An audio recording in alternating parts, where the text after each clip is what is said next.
உடலுக்கு ஆரோக்கியம் மிகுந்த மிகவும் சுவையான திணை அரிசியை வச்சு இன்றைக்கி சாம்பார் சாதம் செஞ்சுருக்கேன். ரொம்ப ரொம்ப அருமையாகவும் இருக்கும். வாங்க எப்படி செய்யலாம் பார்க்கலாம் வாங்க. ஒரு பாத்திரத்தில் கொஞ்சம் வேணுங்களுக்கு தண்ணி வச்சுக்கோங்க. ஃபஸ்ட்டு பருப்பு வேக வச்சுக்கலாம். பருப்பு வேகிற அளவுக்கு தண்ணி எடுத்து வச்சுருக்கேன். பருப்பு வாஷ் பண்ணிவிட்டு சேர்த்துருக்கேன். 1 டம்ளர் பருப்பு எடுத்துருக்கேன். துவரம் பருப்பு. கொஞ்சம் மஞ்சத்தூள் போட்டு நல்லா கிளறி விட்டுக்கோங்க. நல்லா கொதிச்சு வரட்டும். பருப்பு வேகிறதுக்காக கொஞ்சம் நான் விளக்கெண்ணெய் ஊற்றிருக்கேன் 1 ஸ்பூன். உங்களுக்கு வேணும்னா நீங்கள் நல்லெண்ணெய் கூட ஊற்றிக்கலாம். நல்லா வேகட்டும். நீங்கள் இல்லைன்னா குக்கரில் வச்சு 3-4 விசில் விட்டுக்கலாம். நான் குண்டாலே வச்சுக்கிட்டேன். அப்படியே பருப்பு நல்லா கொஞ்சம் அரை வேக்காடாக வரட்டும். இப்போ 2 தக்காளி நல்லா குட்டி குட்டியாக நறுக்கி சேர்த்துக்கோங்க. இப்போ எல்லாம் சேர்ந்து நல்லா வேகட்டும்.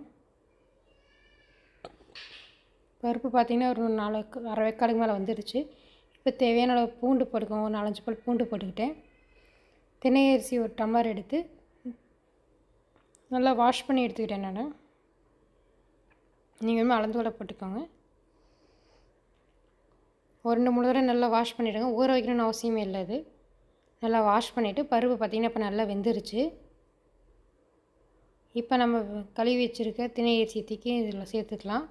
இப்போ கொஞ்சம் தேவையான அளவு தண்ணி கொஞ்சம் நிறைய சேர்த்திக்கோங்க. நான் முன்னே பருப்பு வேகிறதுக்கு முன்னாடி தண்ணி வச்சுருந்தேன்.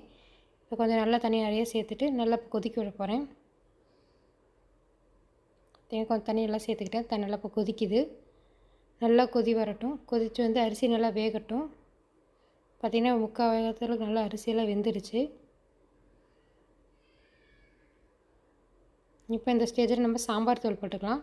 நான் 1.5 ஸ்பூன் அளவு சாம்பார் தூள் போட்டுட்டேன். தேவையான அளவு உப்பு சேர்த்துக்கோங்க.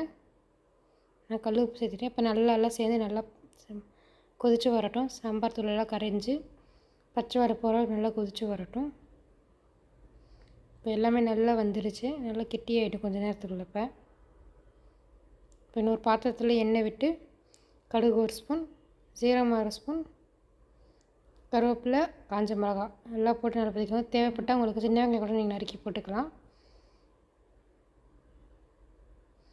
இப்போ நம்ம செஞ்சது வந்து தாளிச்சதை எடுத்து இதில் கொட்டி நல்லா கிளறி விட்டுக்கலாம். இப்போ 1 ஸ்பூன் நெய் வேணும் ஊற்றிக்கோங்க.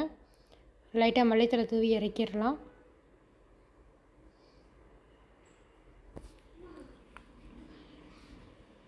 சுவையான அருமையான திணை அரிசி சாம்பார் சாதம் ரெடி.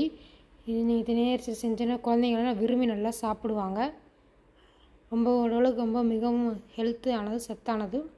தேங்க்யூ ஃபார் வாட்சிங். சப்ஸ்கிரைப் பண்ணிக்கோங்க. பாய்.